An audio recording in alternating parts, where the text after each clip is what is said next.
संत शिरोमणि आचार्य गुरुवर श्री विद्यासागर जी महाराज की जय। और हम योग प्रणेता पूज्य गुरुवर श्री प्रणब में सागर जी महाराज की जय। ओम अरहम नमः। धर्म प्रेमी बंधुओं, श्री तत्वात् सूत्र ग्रंथराज जी के चतुर्थ अध्याय की कक्षा में आप सभी का स्वागत है।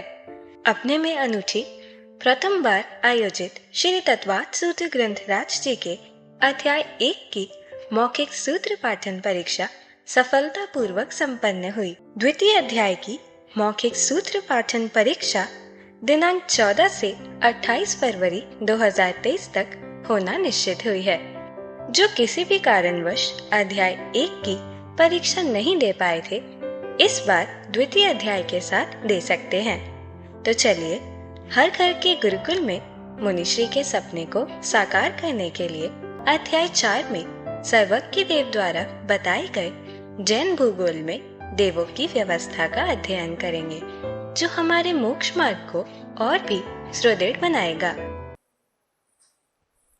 मोक्ष मार्गस्य नेतारं भेत्तारं कर्मभूरतां ज्ञातारं विश्वतत्त्वानां वंदे तद्गुणलब्धये। देवादिदेव आदिम तीर्थंकर श्री ऋषभनाथ भगवान की, वर्तमान शासन नायक श्री वर्धमान महावीर भगवान की, परम पूज्य आचार्य गुरुवर श्री विद्यासागर जी महाराज की। और जहाँ से शुभ लेशाएँ आ जाती हैं, पीत पद्म शुक्ल लेशाएँ, वहाँ से जीव के परिणाम सदाचारमय धर्ममय अच्छे होने लग जाते हैं। तो पीत लेशा के भाव में व्यक्ति के अंदर धार्मिकता आ जाती है, अपना हित अहित विचारने लग जाता है, भक्ष अभक्ष का ज्ञान होने लग जाता है उसे। ये पीत लेशा के भाव में आ जाता है। पद्म लेशा के भाव में उसके अंदर और ज़्यादा विशुद्धि आती है, तो वह अपने व्रतों के माध्यम से अपने आत्महित के लिए और ज़्यादा तत्पर होता है, और वह किसी का किसी भी तरीके से कोई नुकसान नहीं करता, और हमेशा जो है वो सब जीवों के लिए दया की भावना रखता है, सब जीवों के प्रति क्षमा का भाव रखता है। ऐसे पद्म लेशा के भाव भी हो जाते हैं। और फिर शुक्ल लेशा के भाव होते हैं, जिस भाव में उसके लिए कोई भी दुनिया में उसका कोई न शत्रु होता न मित्र होता, राग द्वेष से वह परे होता, उस समय पर उसके अंदर के भाव शुक्ल लेशा के भाव होते हैं। यहाँ आपको जो लेशा बताई जा रही है, ये द्रव्य लेशा का वर्णन नहीं है, ये भाव लेशा का वर्णन है। और ये भी जान करके रखना कि द्रव्य लेशा और भाव लेशा में कोई बहुत बड़ा अनुबंध नहीं होता कि जैसी द्रव्य लेशा होगी वैसी भाव लेशा होती है, ऐसा कुछ भी नहीं होता। इतना भी जरूरी है कि द्रव्य लेशा तो आपकी एक जैसी रह सकती है जीवन पर्यंत, क्योंकि जैसा शरीर मिला है वैसा ही शरीर जीवन पर्यंत रह सकता है ना। गोरा है तो गोरा, काला है तो काला, पीला है तो पीला, लाल है तो लाल।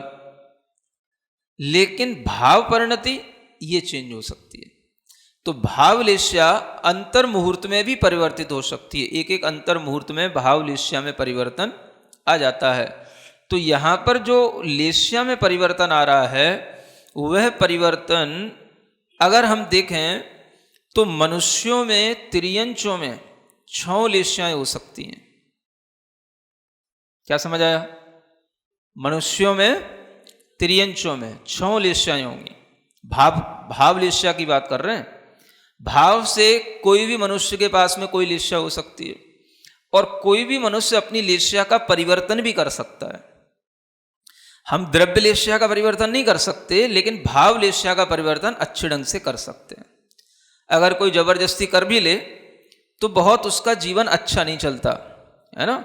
जैसे माइकल जैक्सन का नाम सुना जाता है, उसने सारे शरीर पर अपनी प्लास्टिक सर्जरी करा करके अपने आप को गोरा बना लिया, है ना। तमाम तरह के उसे इंजेक्शन और दवाइयाँ खाने पड़ते थे, और रोजाना उसके शरीर की पूरा ऊपर से नीचे उसकी ड्रेसिंग होती थी। तो उस दवाइयों के कारण से ही, उसी के इन्फेक्शन के कारण से वो समय से पहले मर गया। समझ आ रहा है? तो जब हम किसी चीज़ से खिलवाड़ करते हैं तो उसके फल भी अच्छे नहीं होते हैं। तो द्रव्य लेशा को बदलने की कोशिश न करें। सुन रहे हैं लेडीज एंड जेंट्स? है ना। द्रव्य लेस्या को बदलना संभव नहीं, और अगर किसी भी उपायों से बदलने की कोशिश की जाती है तो उसके साइड इफेक्ट भी हमें बहुत भोगने पड़ जाते हैं, है ना। होता कुछ ज़्यादा नहीं है, जब जीवन ही चला जाए थोड़े से रंग के लिए तो वो कोई अच्छी बात नहीं होती। भावलेस्या में परिवर्तन लाओ।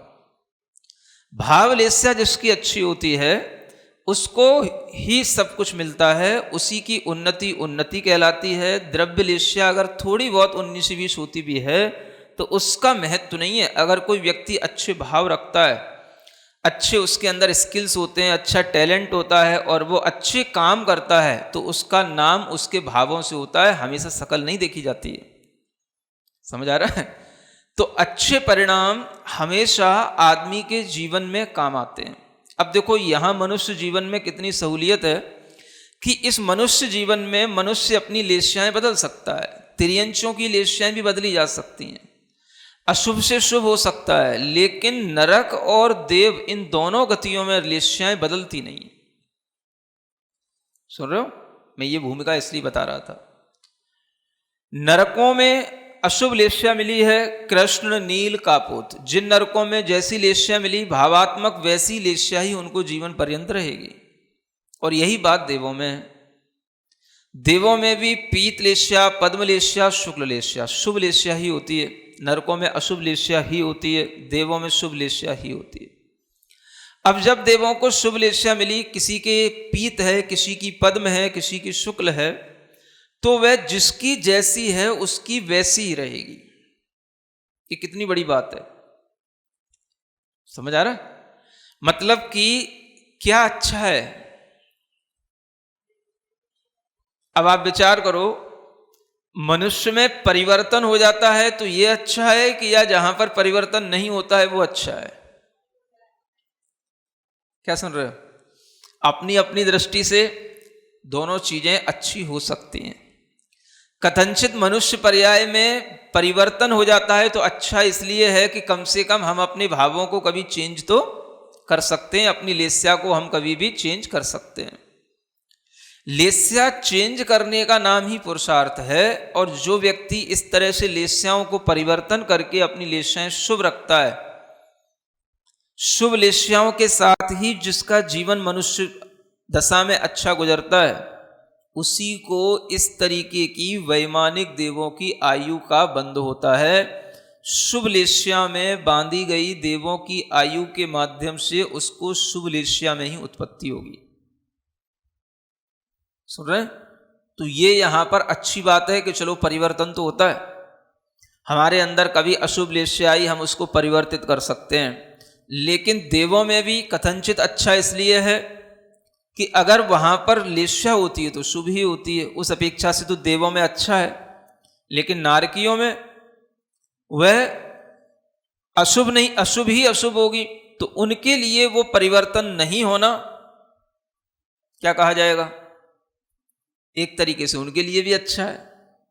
क्यों अच्छा है? क्योंकि इसी के कारण से वो नारकी वहां पर दुखी बने रहते हैं। भाव करेंगे अच्छे लेकिन हो नहीं पाते हैं। हम अच्छा कर लें, अच्छी विक्रिया कर लें, नहीं कर पाते हैं। अच्छा सोच लें, नहीं सोच पाते हैं। देवों में हमेशा इस तरीके की परिणति चलती रहती, माने वो हमेशा शुभ भावों में रहेंगे। अब आप देखो यहां क्या कहते हैं, पीत पद्म और शुक्ल ये 3 लेस्याएं हैं द्वित्री शेषेषु। मतलब यह है कि शुरू के 2 कल्पों में सौधर्म और ऐशान, है ना, ये एक कल्प युगल माने, और एक दूसरा कल्प युगल की अपेक्षा से देखें तो सौधर्म ऐशान और सानत कुमार माहेंद्र, है ना, ऐसा हो सकता है। और अगर स्वर्ग की अपेक्षा से देखें तो केवल सौधर्म और ऐशान में पीत लेस्या है। आगे क्या होता है, फिर लेस्या में किन्हीं में पीत हो सकती है, किन्हीं में पद्म हो सकती है। सानत कुमार माहेंद्र में पीत भी है, पद्म भी हो सकती है। ब्रह्म ब्रह्मोत्तर लांतव कापिष्ठ, इनमें पीत भी है, पद्म भी हो सकती है। फिर आगे शुक्र महाशुक्र शतार सहस्रार इनमें पद्म भी है, तो इसके साथ में हल्की शुक्ल लेस्या भी आने लग जाती है। हल्की से मतलब कुछ विमानों में, कुछ जगहों पर शुक्ल लेस्या भी जाती है। और सतार सहस्रार, इसके बाद में जब आनत स्वर्ग शुरू होता है तो यहां से शुक्ल लेस्या शुरू हो जाती है। यानी 13वें, 14वें, 15वें, 16वें स्वर्ग में शुक्ल लेस्या होगी। उसके बाद में 9 ग्रैविक हैं, 9 अनुदिश हैं, इनमें भी शुक्ल लेस्या होगी और इनमें भी उससे अच्छी शुक्ल लेस्या होगी, क्योंकि लेस्याओं में भी परिवर्तन अलग अलग तरह से होते हैं। और जो पंचनोत्तर के विमान होंगे या सर्वार सिद्धि के जो देव होंगे उनकी परम शुक्ल लेस्या होती है। सर्वार सिद्धि के देवों की परम शुक्ल लेस्या, मतलब कि शुक्ल लेस्या के परिणाम भी बहुत प्रकार के होते हैं। असंख्यात लोक प्रमाण जैसे कषायों के अध्यवसाय स्थान होते हैं, वैसे ही शुक्ल लेस्या, पीत लेस्या, पद्म लेस्या, इन सब लेस्याओं के परिणामों में भी अंतर आता है। पीत लेस्या के परिणामों में असंख्यात देव हैं, लेकिन सबके परिणाम एक जैसे तो नहीं होंगे। समझ आ रहा है? पद्म लेस्या में भी असंख्यात देव हैं, शुक्ल लेस्या में भी हैं, लेकिन शुक्ल होते हुए भी, पद्म होते हुए भी सबके परिणाम एक जैसे नहीं होंगे। क्यों नहीं होंगे? क्योंकि सबकी जो कसायों की तीव्रता या मंदता होती है वो अलग अलग प्रकार की होती है। तो कषायें इतने प्रकार के भेद लिए हुए हैं कि उसका आप उल्लेख जब पंच परावर्तन में आता है, भाव परावर्तन जब आप पढ़ेंगे तब आपको पता पड़ेगा कि कषायें कितने प्रकार के भेद लिए हुए होती हैं। दुनिया में जितने भी जीव हैं सबके अंदर अलग अलग तरीके की ही कषायें होती हैं, अलग अलग तरीके की ही सबकी लेस्याएं होती हैं। भले ही लेस्या कहने में कैटेगरी उनकी 6 बन गई हैं, 3 अशुभ हैं और 3 शुभ हैं, लेकिन 3 लेस्याओं के जो परिणाम हैं सबके असंख्यात लोक प्रमाण परिणाम। यानी असंख्यात जीवों में जो भेद दिखाई देता है परिणामों में, भावों में, वो सब किसके कारण से? लेस्या के कारण से होता है। समझ में आ रहा है? तो ये लेस्या एक बहुत महत्वपूर्ण चीज है। व्यक्ति को अपने मनोभावों को समझने के लिए लेस्या को समझना चाहिए। मान लो हम किसी चीज को लेकर के बहुत देर तक हम घुटते रहते हैं, बहुत देर तक हम किसी के बारे में गलत सोचते रहते हैं, बहुत देर तक हम किसी के बारे में सोचते रहते हैं कि यह हमारे लिए बहुत नुकसानदेह है। ऐसा भी सोचना आर्त ध्यान होने के कारण से वह उसकी लेस्या की शुभता को बिगाड़ देता है। समझ आ रहा है?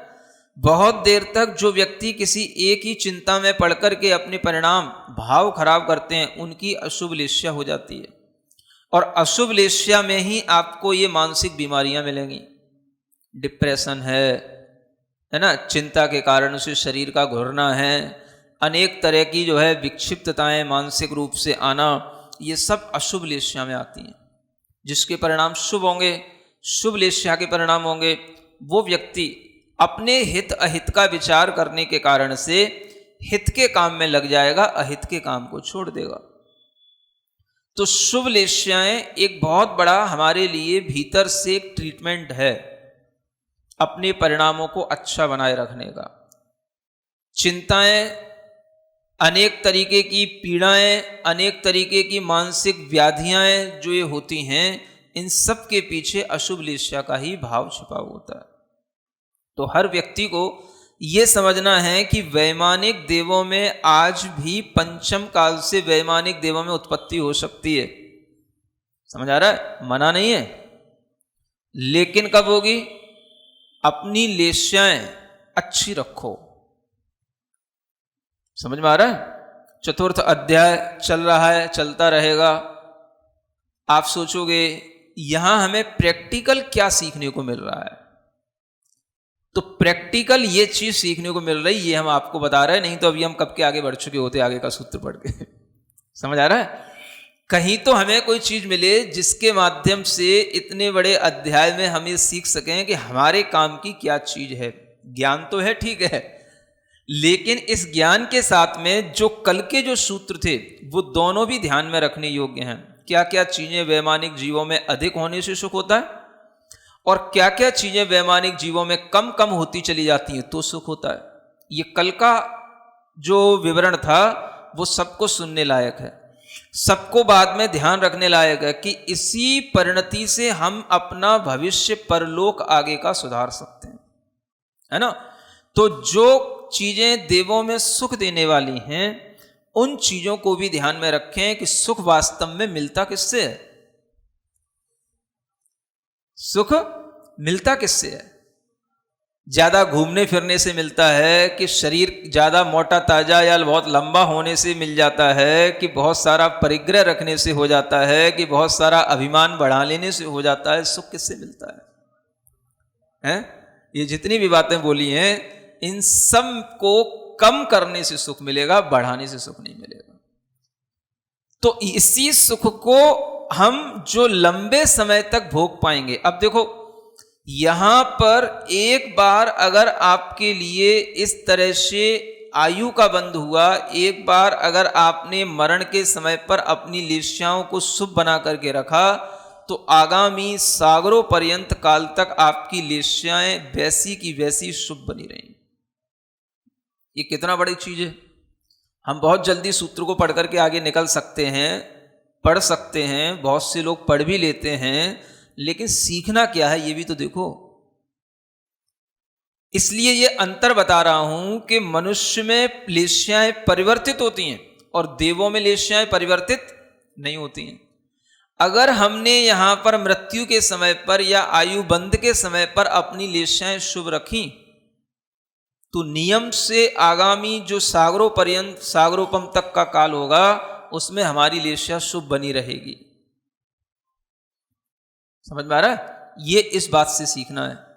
यहां पर किया गया क्षण भर का पुरुषार्थ, मृत्यु के समय पर भावात्मक परिणति का सुधार, मृत्यु के समय पर लेस्याओं की शुभता होना, आगामी काल के लिए उस जीव के लिए इतने लंबे समय तक शुभ बनाए रखने में कारण बन जाती है।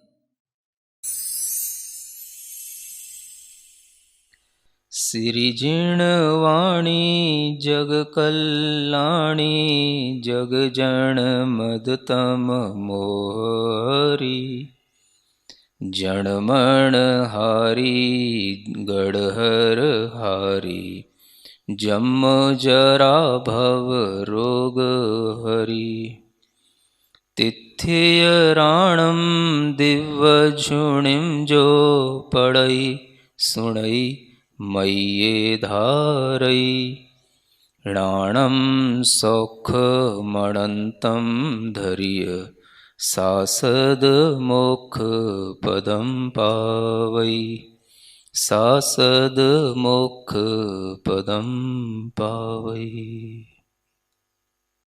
अब समय है आज के प्रतियोगिता प्रश्न में भाग लेकर आकर्षक पुरस्कार जीतने का।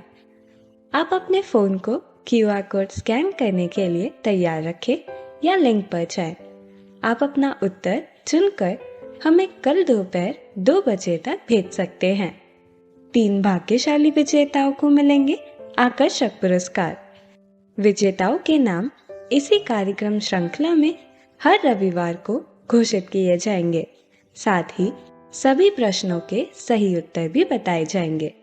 आज का सवाल है, निम्न में से कौन से स्वर्ग में शुक्ल लेस्या होगी? सौधर्म स्वर्ग, आनत स्वर्ग, लांतव स्वर्ग, माहेंद्र स्वर्ग। अध्याय 4 की कक्षा 22 के आज के सवाल का सही उत्तर है शुक्ल लेस्या। अगर आप किसी कारणवश कोड को स्कैन न कर पाए हो तो आप क्लास की वेबसाइट पर जाकर उन्हें अटेम्प्ट कर सकते हैं या दिए गए लिंक और QR कोड को स्कैन कर सकते हैं।